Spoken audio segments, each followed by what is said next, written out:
આપણે ધોરણ 10 ચેપ્ટર 10 પ્રકાશ પરાવર્તન અને વક્રીભવનનો અભ્યાસ કરીશું. ઓકે, તો પ્રકાશના વિશે તમે આગળના ધોરણમાં થોડી માહિતી મેળવી લીધી હશે, બરાબર. તો પ્રકાશથી આપણે શું કરીએ છીએ, કોઈ પણ વસ્તુ દેખી શકીએ છીએ કે આંખોથી જ દેખી શકાય. બંને વસ્તુની રિક્વાયરમેન્ટ હોય છે. ઓકે, તમારી પાસે આંખો છે પરંતુ તમને કોઈ બંધ આરડામાં તમને પૂરી જગ્યા છે જ્યાં પ્રકાશ નથી, તમારી આંખો હોવા છતાં પણ દેખી શકતા નથી. દેટ મીન્સ કે તમને જોવા માટે આંખો તો જોઈએ પરંતુ પ્રકાશની પણ આવશ્યકતા છે. પ્રકાશ હોય તો જ તમે કોઈ વસ્તુ દેખી શકો છો. તમે વસ્તુ કેવી રીતે દેખી શકો છો? જ્યારે કોઈ પ્રકાશ કોઈ વસ્તુ પર શું થાય, આપાત થશે. પ્રકાશનું કિરણ જ્યારે કોઈ વસ્તુ પર આપાત થાય અને પાછું એ કિરણો પરાવર્તન પામે કોઈ વસ્તુ છે, બરાબર. ધારો કે કોઈ પ્રકાશ અહીંયાથી આવે છે અને અહીંયા ધારો કે આ વસ્તુ પર અથડાશે તો એ જ પ્રકાશ પાછો પરાવર્તિત થઈને તમારી આંખ સુધી પહોંચતું હોય છે. એટલે પ્રકાશ એટલે કે દ્રશ્યનું પ્રતિબિંબ તમારા શું કહેવાય છે આંખમાં રચાતું હોય છે. એટલા માટે તમે કોઈ પણ વસ્તુ જોઈ શકો છો.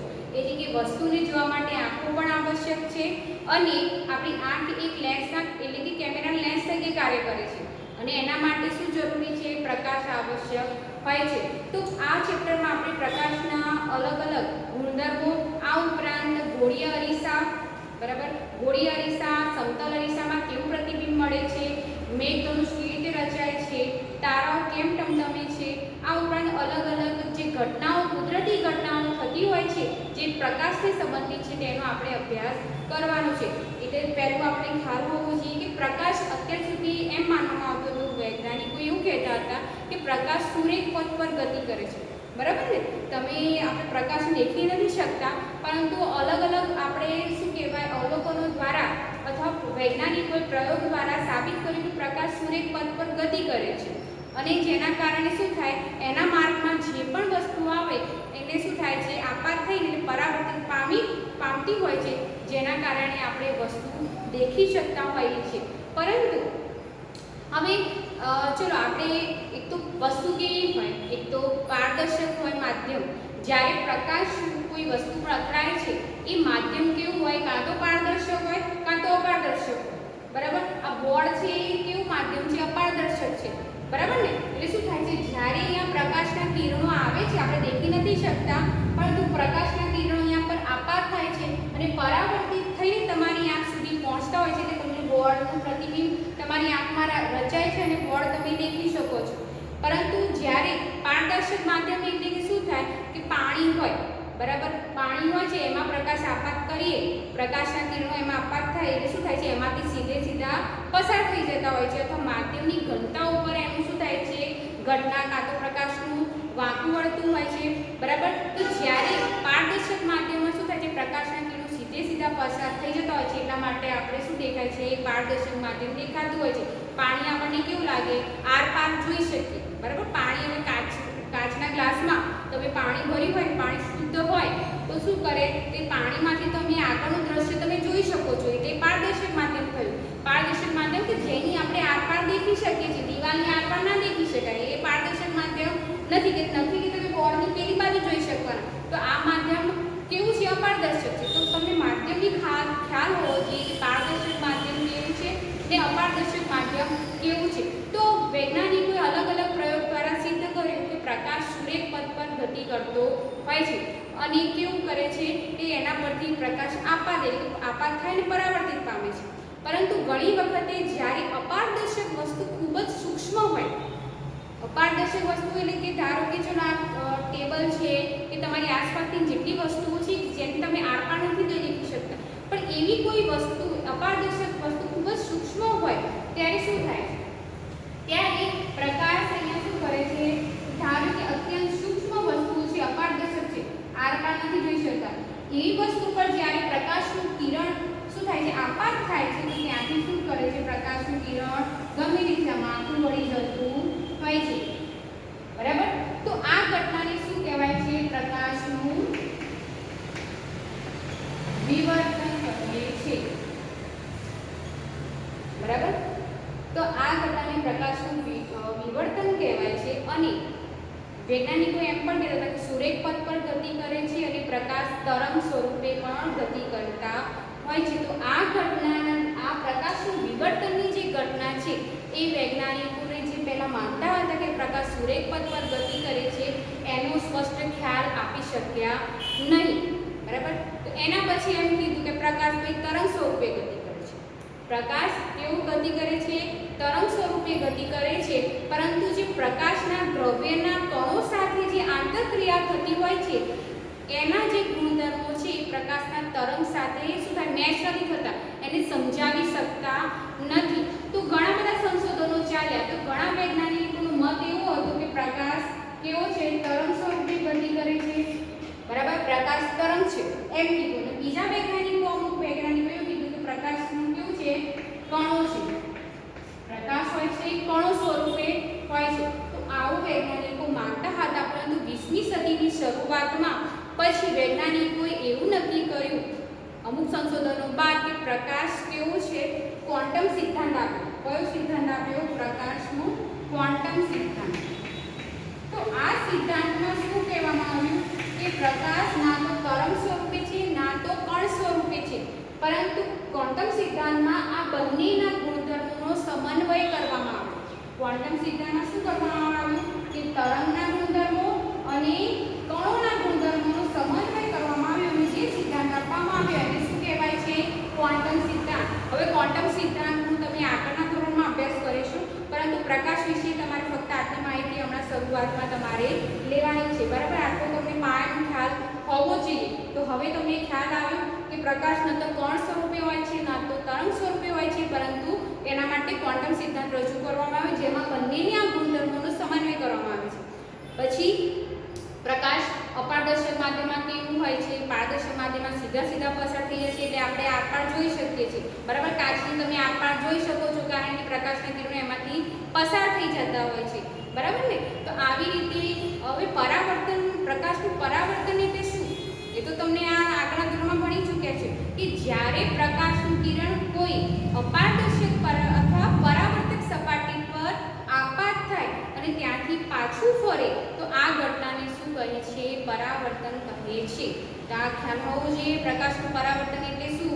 જ્યારે ઉદાહરણ તરીકે ચોક ઉપર અત્યારે પ્રકાશ આપાત થાય છે અને રિફ્લેક્ટ થઈને પરાવર્તન પામીને તમારી આંખ સુધી પહોંચે છે, એટલા માટે તમે આ ચોક જોઈ શકો છો. બરાબર ને?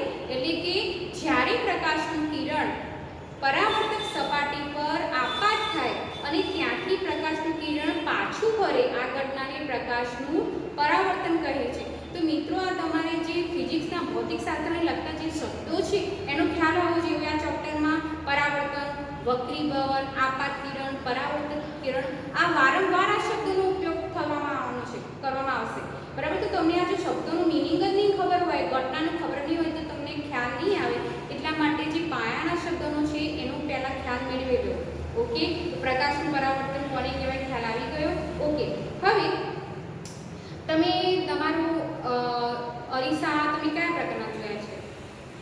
તમારું પ્રતિબિંબ તમે શેમાં જુઓ છો? ઘરે તમારા અરીસામાં જુઓ છો ને કે કબાટમાં ફિટ કર્યું હોય કે દિવાલ ઉપર તમારો જે અરીસો લગાવ્યો હોય છે, તો એ અરીસો કેવો છે? સમતલ અરીસો કહેવાય. કેવો કહેવાય? સમતલ અરીસો. તેમાં તમારું પ્રતિબિંબ કેવું દેખાય છે? તમને કેવું દેખાશે? કે તમારા માપનું જ. ધારો કે તમે અરીસામાં જોશો તમારું મોઢું અથવા તમારો જેટલો આકાર હશે એવું જ પ્રતિબિંબ તમને એમાં દેખાય છે. બરાબર. અને ધારો કે એ અરીસાની તમે દૂર જશો, ધારો કે ચલો આપણે માની લઈએ કે અહીંયા અરીસો છે અને હું મારું પ્રતિબિંબ જોઈશ, તો હું અરીસાની થોડી પાછળ જઈશ તો ત્યાં પણ પ્રતિબિંબ શું થશે? પાછળ જતું દેખાશે તમને. કેવું હશે? સ્થિર તો નહીં રહે ને. બરાબર. એટલે કે જેમ વસ્તુ એના તરફથી આગળ ખસે તો એમ પણ શું થાય કે અરીસાની અંદર પણ એ વસ્તુ તમને દૂર દેખાશે. નજીક તમે આવશો અરીસાની તો એ પણ પ્રતિબિંબ નજીક આવતું દેખાતું હોય છે. તો સમતલ અરીસામાં પણ પ્રતિબિંબ જુદા જુદા જોવા મળે છે. હવે તમે અરીસામાં જોજો, જ્યારે તમે તમારો જમણો હાથ ઊંચો કરશો તો પ્રતિબિંબમાં શું બતાવશે? ડાબો હાથ. પ્રતિબિંબની ડાબી સાઈડ ઊંચી થતી બતાવશે, એટલે કે ડાબો હાથ ઊંચો થતો બતાવશે.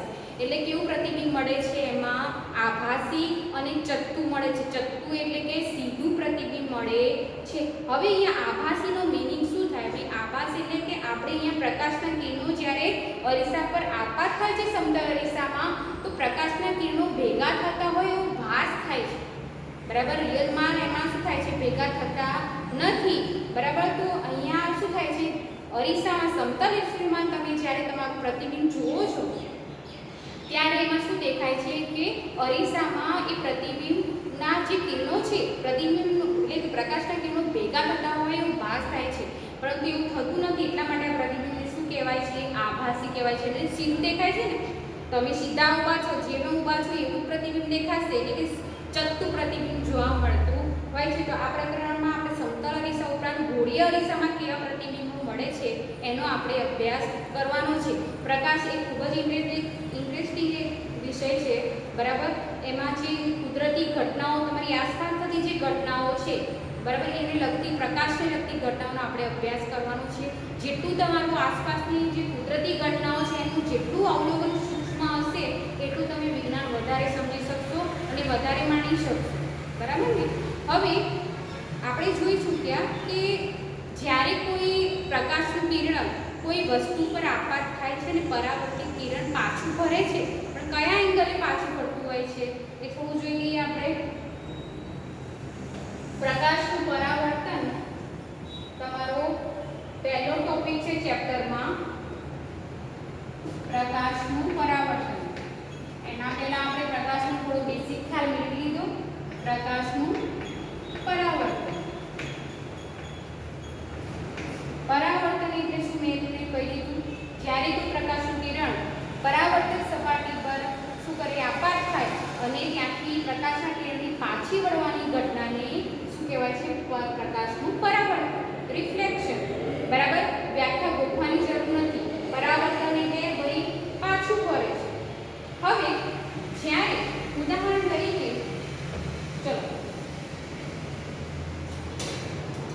ઉદાહરણ તરીકે આ ફૂટપટ્ટી તમે જોઈ શકો છો, ધેટ મીન્સ અહીંયા પ્રકાશનું કિરણો આપાત થતા હોય. ભાઈ એક જ કિરણ હોય, કોઈ પ્રકાશનું કિરણ એક જ હોય, ઘણા બધા પ્રકાશના કિરણો આપાત થતા હોય ને, પરંતુ આપણે એક કિરણ ધારી લઈએ, ચલો, કે અહીંયાથી પ્રકાશનું કિરણ આવે છે અને આટલા એંગલે કે 30 એંગલે એનો ખૂણો બનાવતું હોય છે ફૂટપટ્ટી ઉપર, બરાબર.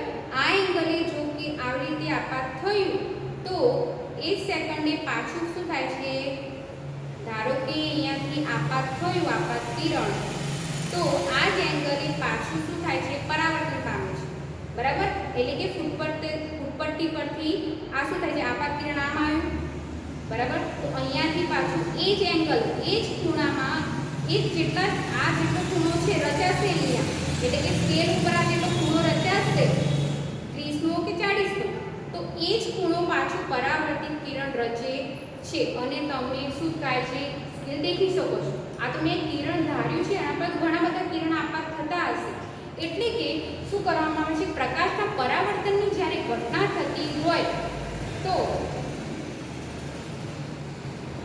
આ વસ્તુની સપાટી છે, ધારો કે આ વસ્તુની સપાટી છે, બરાબર, કે AB, ચલો આપણે આ માની લઈએ કે A ને B આ વસ્તુની સપાટી છે, આપણે નામ આપી દીધું AB. હવે જ્યારે અહીંયા કોઈ કિરણ આપાત થાય છે, આ થઈ ગયું તમારું આપાત કિરણ, બરાબર.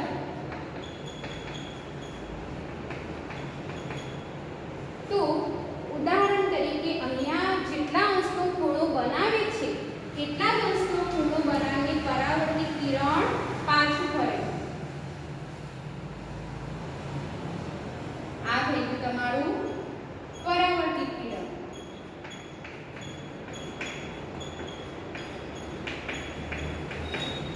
બરાબર. હવે આપાત કિરણ જ્યાંથી આપાત કિરણ આપાત થાય છે અને વસ્તુની જે સપાટી પર જે ખૂણો રચે છે એને શું કહેવાય છે, આપાત કોણ, અથવા બીજા શબ્દોમાં એમ પણ કહી શકાય કે આપાત કિરણ દ્વારા જે ખૂણો બને છે એને આપાત કોણ કહે છે. તો આ ખૂણો કયો કહેશે, પરાવર્તન કોણ કહેવાય અથવા પરાવર્તિત કોણ પણ કહેવાય, પરાવર્તન કોણ અથવા પરાવર્તિત કોણ. તો એને અંગ્રેજીમાં જે આ ખૂણો બન્યો, બરાબર, આ જે ખૂણો બન્યો છે એને આઈ પણ કહે છે. આઈ કેમ નહીં, એબીસીડી એવું કેમ નહીં ભાઈ? Angle of incident. આપાત કોણની ઇંગ્લિશમાં શું કહેવાય છે? Angle of incident. એટલા માટે આઈ શબ્દ વપરાય છે. જ્યારે રિફ્લેક્શન એટલે કે પરાવર્તિત કોણ, પરાવર્તિત કિરણ દ્વારા જે પરાવર્તિત કોણ બને છે એની સંજ્ઞા કઈ છે? આર છે, સ્મોલ આર. કેમ ભાઈ યાર? તો એંગલ ઓફ રિફ્લેક્શન. રિફ્લેક્શન એટલે કે આર શબ્દ વપરાય છે. તમારે જ્યારે આપાત કોણ અને પરાવર્તક કોણ બતાવો સંજ્ઞા રૂપે તો હંમેશા આપાત કોણનો આઈ આવશે અને પરાવર્તિત કોણ અથવા પરાવર્તન કોણનો શું આવશે? સંજ્ઞા આર. Angle of reflection. ખ્યાલ આવી ગયો? તો જ્યારે કોઈ વસ્તુ પર આપાત કિરણ આપાત થાય છે અને પરાવર્તિત કિરણ જે ખૂણો બનાવે છે એ કોના જેવો હોય છે? આપાત કોણ અને પરાવર્તિત કોણ બંને સમાન મૂલ્યના જોવા મળે છે. ઉદાહરણ તરીકે ધારો કે આ 30 અંશનો ખૂણો બનાવશે, I બરાબર 30 અંશ હોય તો R પણ કેટલો હશે? 30 અંશનો હશે. I જો 40 અંશનું હશે તો R પણ કેટલું હશે? 40 અંશ. બરાબર? તો આપણે પ્રકાશ પરાવર્તનની ઘટના પરથી કોઈ નિયમ તારી શકાય કે આપાત કોણ અને પરાવર્તન કોણ સમાન મૂલ્યના હોય છે.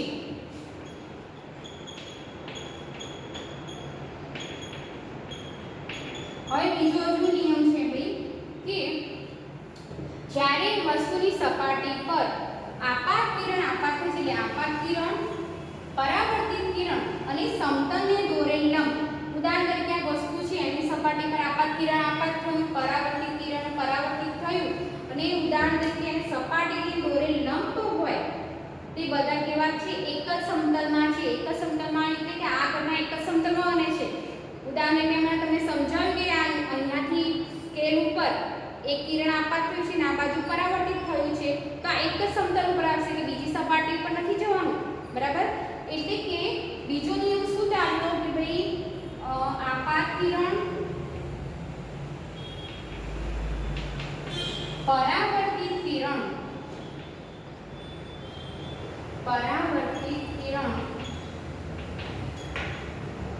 તથા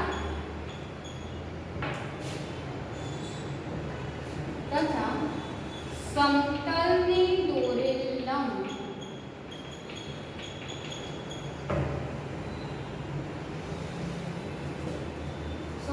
સપાટીની દોરેલ લંબ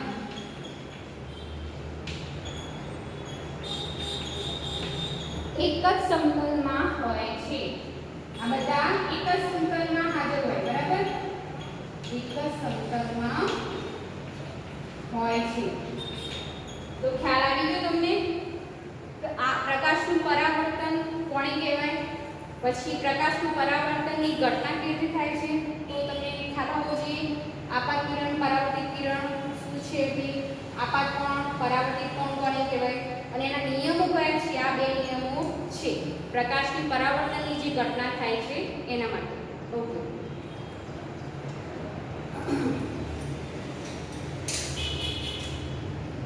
હવે પ્રકાશના જે પરાવર્તનના નિયમો છે એ બધી જ જે પરાવર્તક સપાટીઓ છે એ બધા ઉપર લાગુ પડશે. નિયમ કોને કહેવાય કે જે બધાને સર્વસામાન્ય લાગતો હોય તો નિયમ બને ને. નિયમ તે ફક્ત એક વસ્તુ માટે ન હોય. એટલે કે આ જે પ્રકાશના પરાવર્તનના નિયમો છે કે આપાત કોણ પરાવર્તક કોણ સમાન મૂલ્યના હોય છે, બધા એક જ સમતલમાં છે. આ નિયમ કોઈ પણ પરાવર્તક સપાટી હોય એના પર સર્વસામાન્ય રીતે લાગતા હોય છે. તો પરાવર્તક સપાટી તમારી સમતલ હોય કાં તો અસમતલ હોય કે પછી ગોળીય અરીસા હોય. ગોળીય અરીસા કોને કહેવાય જોઈશું. બરાબર? ગોળીય અરીસાઓ હોય તો કોઈ પણ અરીસો હોય તો એમાં નિયમો બધે લાગુ પડતા હોય છે. ઓકે. હવે ગોળીય અરીસા કોને કહેવાય એના પહેલા આપણે થોડી પ્રવૃત્તિ જોઈ લેવાની છે. જોઈ લઈએ આપણે.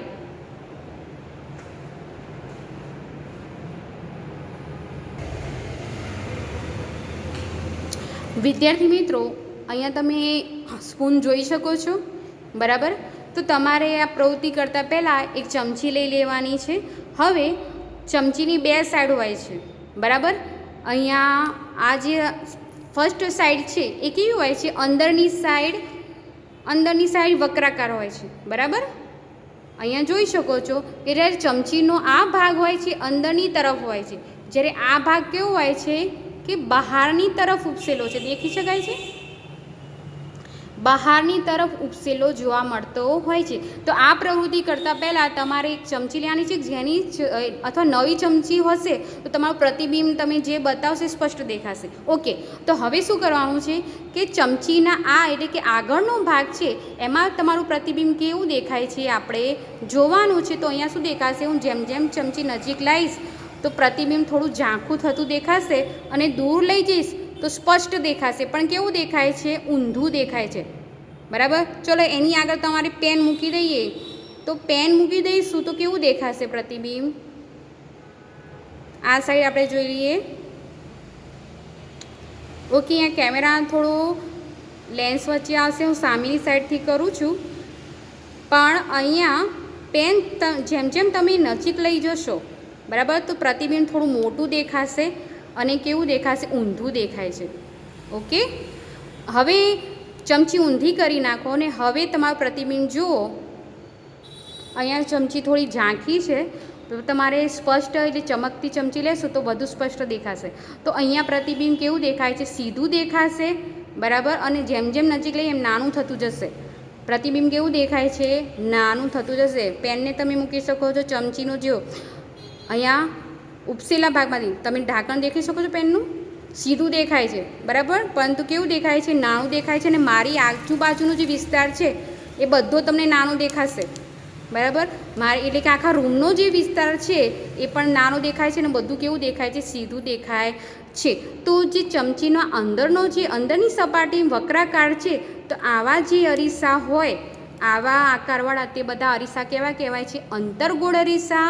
અને જેનો જે પરાવર્તક સપાટી બહારની તરફ ઉપસેલી છે, ચમચીનો આ ભાગ કેવો છે, બહારની તરફ ઉપસેલો છે, તો આ ભાગ કેવો દેખાય છે, આવા અરીસાને કયા કહી શકાય, બહિર્ગોળ અરીસા કહી શકાય, બરાબર.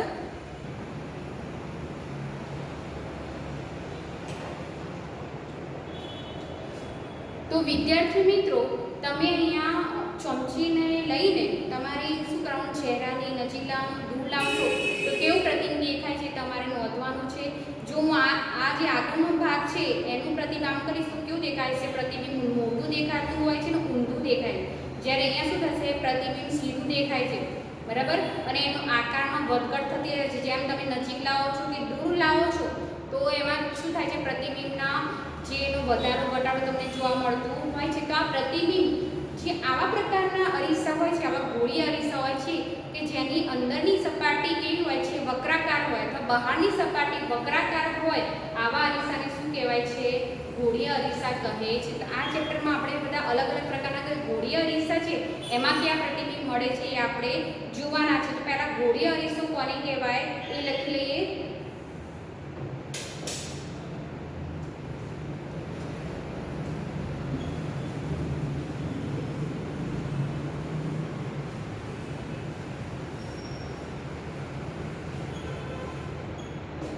તમારી જે રોજિંદા જેની વસ્તુઓ છે, ઘણા ગોળીય અરીસાઓ વપરાતા હોય છે, એના ઉપયોગો શું છે એ પહેલાં પછી જોઈશું. પણ જે ગોળીય અરીસાના સંદર્ભના જે અલગ અલગ પદો છે એ તમારે સમજવા પડશે. પહેલાં લખી લઈએ ગોળીય અરીસા.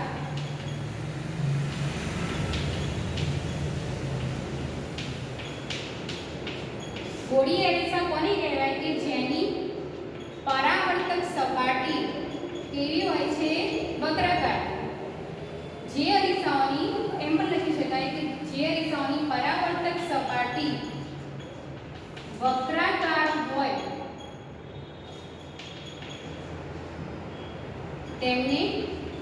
તેવા અરીસાઓને ગોળીય અરીસા કહે છે. ઓકે, તો આ થઈ ગયું ગોળીય અરીસા.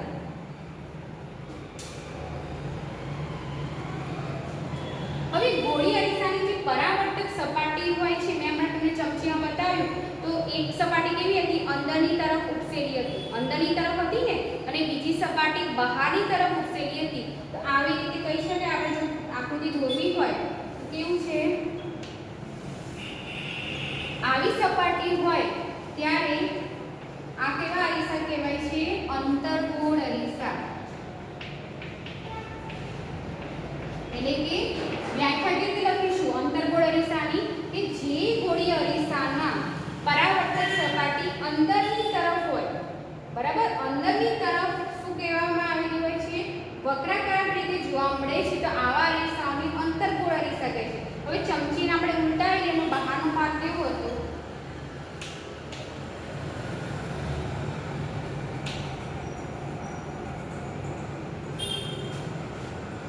બહારનો ભાગ કેવો હતો? આવો હતો. ચમચી તમે આમ ઊંધી કરી ત્યારે એની બહારની સપાટી કેવી હતી? પરાવર્તક સપાટી બહારની તરફ ઉઠેલી હતી, તો આવા અરીસાઓ કેવા કહેવાય? બહિર્ગોળ. બહિર્ગોળ અરીસા કહે છે. તેની વ્યાખ્યા કેવી રીતે કરશો? જે ગોળીય અરીસાની પરાવર્તક સપાટી બહારની તરફ ઉઠેલી હોય એવા ગોળીય અરીસાઓને બહિર્ગોળ અરીસા કહે છે. અને અંતર્ગોળ અરીસા કોને કહેવાય? કે જે ગોળીય અરીસાની પરાવર્તક સપાટી અંદરની તરફ હોય, અંદરની તરફ વક્રાકાર હોય તેવા અરીસાઓને અંતર્ગોળ અરીસા કહે છે. તો તમને પહેલા અરીસાઓના જે પ્રતિબિંબ સમજતા પહેલા અંતર્ગોળ અરીસો કોને કહેવાય અને બહિર્ગોળ અરીસો કોને કહેવાય એ ખ્યાલ હોવો જોઈએ. અને આકૃતિ તમારે જ્યારે પણ કિરણ આકૃતિ આખા ચેપ્ટરમાં આવશે ત્યારે દર વખતે અંતર્ગોળ અરીસો અને બહિર્ગોળ અરીસો એની આકૃતિ આપણે દોરવાની છે.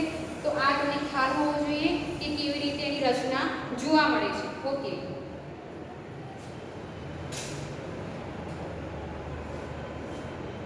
હવે ગોળીય અરીસાના જે બાકીના પદો છે એ આપણે સમજવા છે. તો એના માટે શું કરીશું? એક એક આપણે વ્યાખ્યા જોઈ લઈએ એની. હવે ગોળીય અરીસા ધેટ મીન્સ ગોળીય અરીસા શેમાંથી બને? કોઈ પણ ગોળ ભાગ હોય એમાંથી આ બન્યું હોય. કેવી રીતે બની? ચલો ઉદાહરણ તરીકે મારે એક ગોળીય અરીસો બનાવવો છે, તો પહેલા જે ગોળીય અરીસાનો હોય એનો આ ભાગ છે એને કટ કરશો ત્યારે અંતર્ગોળ અરીસો બનશે ને. ઉદાહરણ તરીકે આ એક ગોળો છે એનો આ ભાગ કટ કરીશ તો આ જે સપાટીથી આપણો અંતર્ગોળ બની ગયો. અહીંયાથી કટ કરીશ તો આ થઈ આપણી અંતર્ગોળ સપાટી, બરાબર. આ થઈ ગઈ. અહીંયાથી કટ કરીશ તો આ પણ થઈ ગઈ અંતર્ગોળ સપાટી. એટલે કે આટલો ભાગ અંતર્ગોળ થશે. અહીંયાથી કાપીશ તો આટલો ભાગ અંતર્ગોળ થશે. બહિર્ગોળ કરવો હોય તો કેવી રીતે કાપીશું? અહીંયાથી આપણે ધારો કે કટ કરી તે બહારની સાઈડ છે આ ભાગ છે તે આપણો શું થશે? બહિર્ગોળ ભાગ જોવા મળતો હોય છે. તો ગોળીય અરીસાની જે સપાટી છે પરાવર્તક સપાટીનું આ કેન્દ્ર છે. ગોળીય અરીસાની ઉદાહરણ તરીકે તમારી પાસે કોઈ ગોળીય અરીસો છે, બરાબર, એનું જે કેન્દ્ર છે એને શું કહેવાય છે? ધ્રુવ કહે છે. આ પદ ખ્યાલ હોવા જોઈએ. ગોળીય અરીસાના પરાવર્તક સપાટીના કેન્દ્રને શું કહેવાય છે? ધ્રુવ કહે છે, જેની સંજ્ઞા P વડે દર્શાવાય છે. તો ધ્રુવની વ્યાખ્યા લખી કાઢો. ગોળીય અરીસાના પરાવર્તક સપાટીના કેન્દ્રને અરીસાનું ધ્રુવ કહે છે, જેની સંજ્ઞા P વડે દર્શાવાય છે. ઓકે, હવે છે કે ગોળાનું કેન્દ્ર. હવે ચલો આપણી પાસે અંતર્ગોળ અરીસો છે તે કોઈ ગોળામાંથી કટ કરેલું હોય. આ થઈ ગયું એનું ધ્રુવ. પરંતુ કોઈ પણ ગોળાકાર ભાગ હોય એનું કેન્દ્ર તો હોય ને. ઉદાહરણ તરીકે મેં જો આ અંતર્ગોળ અરીસો કટ કર્યો છે તો અહીંનું જે ગોળો પર જ્યારે ગોળા રૂપે હશે તેનું મુખ્ય કેન્દ્ર હશે, બરાબર, એનું વચ્ચેનું કેન્દ્ર હોય ને. પણ એ આપણને અંતર્ગોળ અરીસામાં દેખાતું નથી, એ અંતર્ગોળ અરીસામાં નથી. પરંતુ આ જે ભાગ છે એને શું કહેવાય છે? વક્રતા કેન્દ્ર કહે છે. એટલે કે ગોળાના જે ભાગ અથવા જે ગોળીય અરીસાઓ જે ગોળાના ભાગ હોય છે એના કેન્દ્રને શું કહે છે? વક્રતા કેન્દ્ર કહે છે. જે વક્રતા કેન્દ્ર ખરેખર અરીસામાં નથી. આ મારી પાસે અરીસો છે અંતર્ગોળ અરીસો. ચલો તમને ફરીથી ચમચી દ્વારા સમજાવું કે ચલો આ અંદરની આ સપાટી છે અંતર્ગોળ અરીસો થયો આ ભાગ, બરાબર. તો આ સપાટી હવે જે ગોળાનો ભાગ હશે એનું તો હોય ને વક્રતા કેન્દ્ર, એનું મુખ્ય કેન્દ્ર હોય. ધારો કે આ આખું સર્કલ હોય તેનું વચ્ચેનું ગોળાનું કેન્દ્ર હોય ને એ અહીંયા ખરેખર છે નહીં, પરંતુ આપણે માનવાનું છે કે એનો જે ગોળાનો ભાગ છે એનું જે કેન્દ્ર છે એને શું કહેવાય છે? ગોળીય અરીસાનું વક્રતા કેન્દ્ર કહે છે. તો વ્યાખ્યા લખી દઈએ એની. વક્રતા કેન્દ્ર કોને કહેવાય? ગોળીય અરીસાની પરાવર્તક સપાટી, ગોળાનો એક ભાગ છે અને આ ગોળાને કેન્દ્ર હોય છે, તો આ કેન્દ્રને શું કહેવાય છે? વક્રતા કેન્દ્ર કહે છે. અને સંજ્ઞા કઈ છે એની? સી. સંજ્ઞા કઈ છે વક્રતા કેન્દ્ર? સંજ્ઞા સી છે. ઓકે. પછી હવે જે નેક્સ્ટ વ્યાખ્યા છે કે અંતર્ગોળ અરીસામાં પહેલા વક્રતા કેન્દ્ર ક્યાં આવેલું હોય છે? અંતર્ગોળ અરીસો હોય એમાં વક્રતા કેન્દ્ર ક્યાં આવેલું છે? અરીસાની આગળ આવેલું છે. બરાબર ને? ચમચી છે એનું આ અંતર્ગોળ અરીસો કહી શકાય, અંતર્ગોળ ભાગ, એનું વક્રતા કેન્દ્ર ક્યાં આવેલું હોય? ગોળાની પરાવર્તક સપાટીના આગળના ભાગમાં અહીંયા છે. જ્યારે બહિર્ગોળ અરીસો છે, આ બહિર્ગોળ અરીસો છે એનું વક્રતા કેન્દ્ર ક્યાં આવેલું હોય? પરાવર્તક સપાટીના પાછળના ભાગમાં. બરાબર? તો અંતર્ગોળ અરીસામાં કેવું હોય છે? વક્રતા કેન્દ્ર આગળના ભાગમાં, જ્યારે બહિર્ગોળ અરીસામાં શું હોય છે? વક્રતા કેન્દ્ર પાછળની બાજુ આવેલું હોય છે. ઓકે. હવે તમારે ગોળીય અરીસાની જે વક્રતા ત્રિજ્યા છે એને શું કહેવાય? એને વક્રતા ત્રિજ્યા સંજ્ઞા r વડે દર્શાવાય છે. તો વક્રતા કેન્દ્રથી ધ્રુવ વચ્ચેનું અંતર વક્રતા ત્રિજ્યા કહી શકાય ને?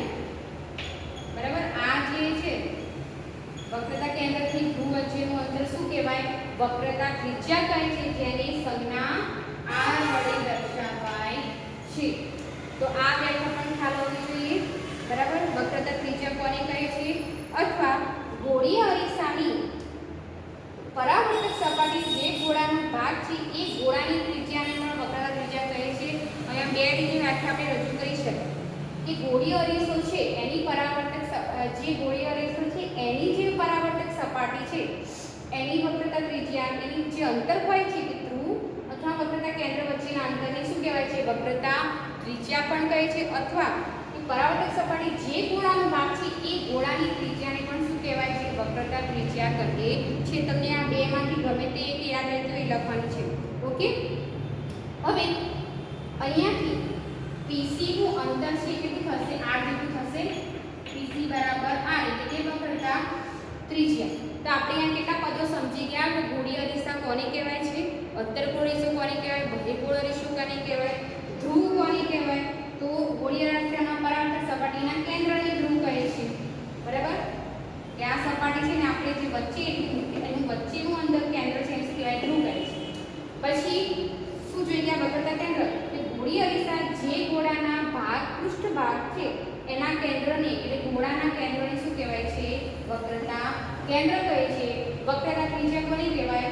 કે ગોળીય અરીસા જે ગોળાના ભાગ છે એની ત્રિજ્યાને એટલે કે જે ગોળાની ત્રિજ્યા છે એને વક્રતા ત્રિજ્યા કહેવાય છે. અથવા P થી C વચ્ચેનું જે અંતર છે એને પણ વક્રતા ત્રિજ્યા કહે છે. ઓકે. હવે આપણે અહીંયા પેજ નંબર 162 ઉપર પ્રવૃત્તિ 10.2 આપેલી છે. એમાં શું કીધું છે? તમે કદાચ નાના હશો તો આ પ્રવૃત્તિ કદાચ કરી હોય કે પેલા કાચ આવે છે બિલોડી કાચ. બરાબર? એમાં શું કહેવાય કે સૂર્યનો જ્યાં પ્રકાશ આવતો હોય ત્યાં આપણે ઊભું રહેવાનું અને કાચના જે નીચેનું જે પરાવર્તિત થઈને કિરણો આવતા હોય એની સામે તમે કાગળ મૂકશો તો કાગળ ઉપર તમે શું દેખાય છે? જે સૂરજનું સૂક્ષ્મ પ્રતિબિંબ દેખાતું હોય છે. હવે થોડા સમય સુધી એવી ને એવું તમે રાખશો કે બિલોડી કાચ અહીંયા રાખશો અને કાગળ એમ નીચે એટલે કે જે ત્યાં રાખશો એટલે શું થાય? થોડી વારમાં કાગળ બળવા લાગતું હોય છે. બરાબર ને? તો આ કાગળ બળવા કેમ લાગ્યું? કારણ કે સૂર્યનું પ્રતિબિંબ અહીંયા ભેગું થઈને ક્યાં જોવા મળ્યું? અહીંયા કાગળ ઉપર જોવા મળ્યું. બરાબર? તો આ જે અંતર મળ્યું એને શું કહેવાય છે? જે તે ગોળીય અરીસાની કેન્દ્ર લંબાઈ કહે છે. ઓકે. તો નેક્સ્ટ આપણે લખવાનું છે કેન્દ્ર લંબાઈ કોને કહેવાય છે?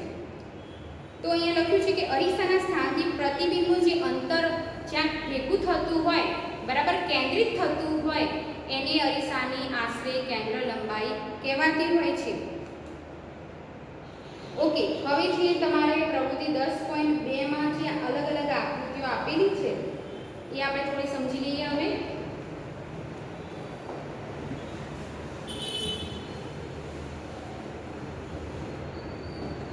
પ્રવૃત્તિ 10.2 માં અંતર્ગોળ અરીસો આપ્યો છે, બરાબર. હવે ધારો કે અહીંયાથી આપણે એક રેખા દોરી દઈએ કે ધ્રુવ અહીંયાથી કેન્દ્ર છે આપણું P, બરાબર. તો અહીંયા આપણે બધા અલગ અલગ કિરણો આપાત કરીએ, બરાબર. ઉદાહરણ તરીકે આપણે અંતર્ગોળ સપાટી પર અલગ અલગ કિરણો આપાત કર્યા તો અહીંયા શું થશે? કિરણો બધા એકબીજાને ભેગા થઈને શું કરે છે? એકબીજાને છેદે છે, પરાવર્તિત કિરણો. તો જે બિંદુએ આ કિરણો ભેગા થતા હોય છે એને ગોળીય રેખાની કેન્દ્ર લંબાઈ અથવા કેન્દ્ર બિંદુ પણ કહીએ છીએ, બરાબર. તો આ કેન્દ્ર પર જ્યાં કિરણો ભેગા થાય છે ને એકબીજાને છેદે છે એને મુખ્ય કેન્દ્ર અને મુખ્ય કેન્દ્રથી ધ્રુવ વચ્ચેના અંતરને શું કહેવાય છે? ગોળીય રેખાની કેન્દ્ર લંબાઈ કહે છે. તો આ અંતર્ગોળ અરીસામાં વાત કરીએ તો બહિર્ગોળ અરીસામાં કેવી રીતે આકૃતિ આપેલી છે? બહિર્ગોળ અરીસામાં શું થાય? અંતર્ગોળ અરીસામાં શું થાય? કિરણો ભેગા થાય છે, પરાવર્તિત કિરણો અને એકબીજાને છેદે છે, તો એ મુખ્ય કેન્દ્ર થયું, બરાબર. તો અહીંયા તમે જ્યારે પીળોડી કાચ મૂકો છો એટલે કાગળ ઉપર શું થાય છે? સૂર્યનું પ્રતિબિંબ એક જગ્યાએ કેન્દ્રિત થાય છે, સૂક્ષ્મ દેખાય છે, બરાબર. એક જગ્યાએ કેન્દ્રિત થાય છે એટલા માટે તમારું શું થાય છે? સૂર્યની ગરમી ઉષ્મા મેળવવાની કાગળ શું થાય છે? બળવા લાગે છે. તો જ્યારે તમે મુખ્ય કેન્દ્ર ઉપર, હવે એનું મિનિંગ શું થયું કે જ્યારે મુખ્ય કેન્દ્ર ઉપર તમે અંતર્ગોળ અરીસો હોય અને વસ્તુ જ્યારે આપણે મુખ્ય કેન્દ્ર પર મૂકીએ તો વસ્તુ પ્રતિબિંબ શું મળે છે? સૂક્ષ્મ જોવા મળતું હોય છે. એવું થયું. તો અહીંયા શું થયું? મુખ્ય કેન્દ્ર ઉપર આપણે કાગળ મૂક્યો તો શું થયું? કાગળ બળવા લાગ્યું. તો મુખ્ય કેન્દ્ર કોને કહેવાય? એ પરાવર્તક સપાટીના જે ગોળીય અંતર્ગોળ દિશામાં પરાવર્તક સપાટીનું જે કિરણો જ્યારે આપાત કરવામાં આવે તો પરાવર્તિત થઈને જ્યારે એક બિંદુ ઉપર કેન્દ્રિત થાય છે તો આ બિંદુને શું કહે છે? અંતર્ગોળ અરીસાનું અથવા ગોળીય અરીસાનું મુખ્ય કેન્દ્ર કહે છે, બરાબર. અને મુખ્ય કેન્દ્રથી ધ્રુવ વચ્ચેનું અંતર છે એને શું કહેવાય? કેન્દ્ર લંબાઈ કહે છે. ઓકે, તો મુખ્ય કેન્દ્ર હંમેશા ક્યાં હોય? ભાઈ ચલો, આ P અહીંયા મુખ્ય કેન્દ્ર હોય અને આ બાજુ વક્રતા કેન્દ્ર. તો વક્રતા કેન્દ્ર અને ધ્રુવની વચ્ચે જ આપણે મુખ્ય કેન્દ્ર જોવા મળે. જ્યારે બહિર્ગોળ સપાટી હોય, આ બહિર્ગોળ અરીસો છે, બરાબર.